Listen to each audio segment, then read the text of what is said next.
ये हमारे आयुक्त महोदय को है।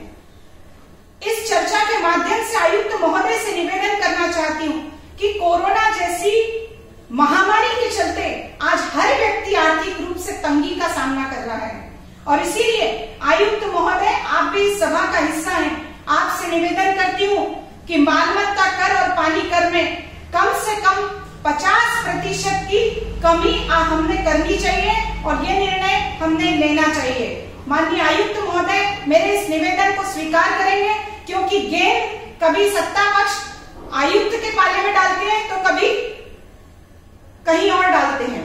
तो ये जुमले से अब नहीं चलेगा, लोगों को काम चाहिए और सकारात्मक निर्णय लेने होंगे माननीय महापौर जी। इसीलिए मैं कह रही हूँ कि मालमत्ता कर और पानी कर ये कम होना, ये समय की आवश्यकता है, नितांत आवश्यकता है, इसे आप जल्द से जल्द पूर्ण करेंगे। माननीय आयुक्त महोदय, एलबीटी के लिए मैं निश्चित रूप से आयुक्त महोदय को इसलिए इंगित कर रही हूँ कि पिछले आयुक्त महोदय ने 2.5 करोड़ रुपए इसमें रखा था और 2.5 करोड़ से ज्यादा हमारे पास जमा भी हुआ। एलबीटी आज की तारीख में अबोलिश हो गई है, लेकिन गवर्नमेंट ने इसमें रिलैक्सेशन देना चाहिए। तो क्या इसके लिए कोई नागपुर महानगर पालिका ने पत्र व्यवहार किया है? अगर रिलैक्सेशन मिलेगा तो उसका फायदा व्यापारी बंधुओं को भी मिलेगा, ऐसा मुझे लगता है। इसीलिए हम सब ने मिलकर निर्णय लेकर सरकार को यह ठराव भेजना चाहिए। माननीय महापौर जी, एक मार्केट एक ऐसा स्रोत है हमारी नागपुर महानगर पालिका का, ये भी एक मुख्य स्रोतों में से आता है। आयुक्त महोदय ने 14.25 करोड़ रुपए इसमें रखे थे आज, और अभी के अध्यक्ष महोदय ने भी 14.25 करोड़ रुपए आय इसमें अपेक्षित की है। माननीय महापौर जी, मैं ये कहना चाहती हूँ कि छोटे दुकानधारक नागपुर महानगर पालिका के मार्केट में बैठे हुए या हमारे दुकानधारक या ओटा धारक जो है, जिनको हमने ओटे अलॉट किए हैं, वे छोटी छोटी दुकानें लगाकर बैठते हैं और लॉकडाउन में उनका व्यापार पूरी तरह बंद हो गया था। माननीय महापौर जी, आज उस बात को करीब करीब 7 महीने हो रहे हैं। माननीय महापौर जी, ऐसे वक्त पर मानवता को ध्यान में रखते हुए, इंसानियत को ध्यान में रखते हुए हम सब ने ये निर्णय लेना चाहिए कि जो पेनल्टी हम उन ओटा धारकों पर, उन दुकानदारों पर हम लगा रहे हैं, वो पेनल्टी हमें तत्काल माफ करनी चाहिए। माननीय महापौर जी, भले ही हम, अगर आप कहते हैं कि हमको महानगर पालिका के आय भी बढ़ानी है, तो आप प्रिंसिपल अमाउंट ले सकते हैं। प्रिंसिपल अमाउंट भले ही आप लीजिए, लेकिन उन ओटे धारकों को, उन दुकानधारकों को, छोटे छोटे व्यापारियों को हमने एक संधि के रूप में उनकी पेनल्टी माफ करके दोबारा उनको व्यवसाय शुरू करने के लिए उनको हमने मौका देना चाहिए। माननीय महापौर जी, स्थावर एक ऐसा विभाग है, स्टेट डिपार्टमेंट हमारे नागपुर महानगर पालिका का, जिसकी भूमिका एक महत्वपूर्ण भूमिका है। माननीय महापौर जी, इस पर बहुत ज्यादा अनदेखी नागपुर महानगर पालिका ने की है। माननीय महापौर जी, इसका तत्काल डिजिटलाइजेशन किया जाना चाहिए।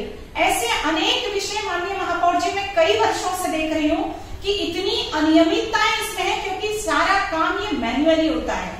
आज हम ई गवर्नेंस की बात करते हैं, आज हम टेक्नोलॉजी की बात करते हैं, लेकिन बहुत सारे डिपार्टमेंट अभी भी हमने डिजिटलाइज नहीं किए। ये हमारी सबसे बड़ी खामी है।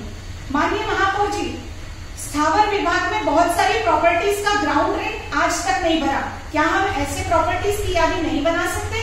क्या हम इन लोगों से पैसा वसूल नहीं कर सकते? क्या हम इनको पेनल्टी नहीं आ सकते? लेकिन इसके लिए आपकी मानसिकता चाहिए। माननीय महापौर जी, आपसे विनती करती हूँ कि स्टेट डिपार्टमेंट एक ऐसा डिपार्टमेंट है जिसका नगर रचना विभाग से समन्वय होना बेहद आवश्यक है, लेकिन अनेक ऐसे उदाहरण मेरे सामने आए हैं जिसमें समन्वय बिल्कुल नहीं है। माननीय महापौर जी, एनएमसी की प्रॉपर्टी हमने टैक्स पर, लीज पर दी। माननीय महापौर जी, जिन व्यक्तियों को, वो बिल्डरों ने बिल्डिंगें बना ली, लोगों को बेचकर चले गए, लेकिन आज भी ग्राउंड रेंट जमा नहीं किया।